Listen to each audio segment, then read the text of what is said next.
Ce livre est dédié à tous les enfants. Qui que tu sois, quoi que tu vives, sache que tu peux tout changer si tu le désires.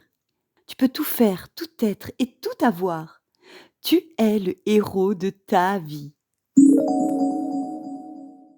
Livre 6. Crois en toi. Épisode 3. L'union fait la force. La fin de soirée s'annonçait. Toro était toujours excité à l'idée de réaliser sa mission, qui est de faire rêver le monde de nouveau, à travers un reportage qu'il appellera « Partage ton rêve ». Toro et Bouddha repensèrent au rêve de Colette le gypaète. Ils se parlèrent tout bas.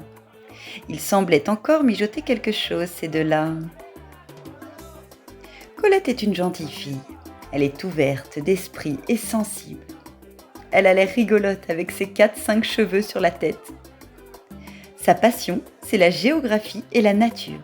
Et elle parle chinois, figurez-vous. Son arrière-grand-père avait vécu en Chine et il avait enseigné la langue à tous ses descendants. Côté sport, Colette est une cascadeuse. Elle s'est cassé la figure tellement de fois sans jamais se briser un seul petit os. Colette est un sacré casse-cou. Dernière chose, elle adore chanter. Mais quand elle chante, aïe aïe aïe, fuyez! Elle chante comme une casserole.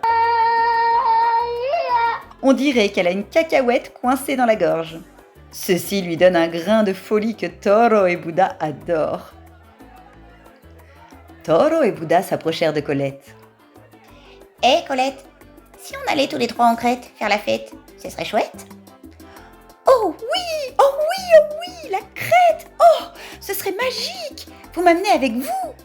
Non, je rigole. Bouddha riait de toutes ses dents avec un petit air coquin. Mais Colette eut envie de pleurer. Quelle blague de mauvais goût! Elle aurait vraiment aimé aller en Crète. Toro prit rapidement le relais. En fait, Colette, on te propose beaucoup mieux.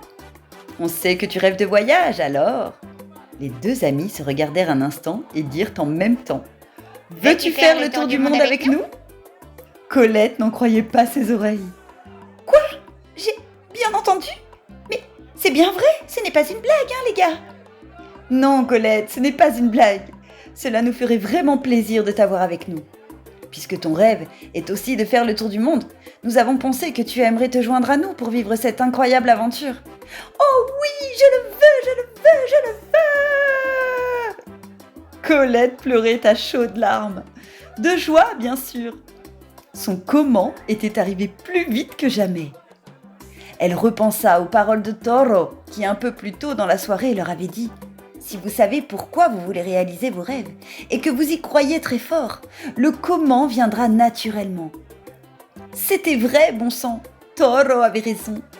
Elle allait maintenant réaliser son plus grand rêve avec ses nouveaux amis.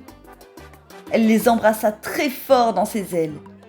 Une nouvelle amitié se formait et la bande de voyageurs intrépides s'agrandissait. Quelle soirée fabuleuse! Ça pour un anniversaire, c'était un sacré anniversaire. Charlotte la marmotte ne l'oubliera jamais, ni aucun des amis présents ce soir-là d'ailleurs. Chacun rentra chez soi avec des étoiles dans les yeux, bien décidé à réaliser ses rêves les plus fous.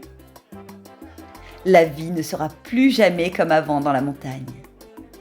Quant à Colette, elle savait que c'était son dernier jour dans la montagne avant un bon moment, car demain, direction Le tour du monde! Youhou!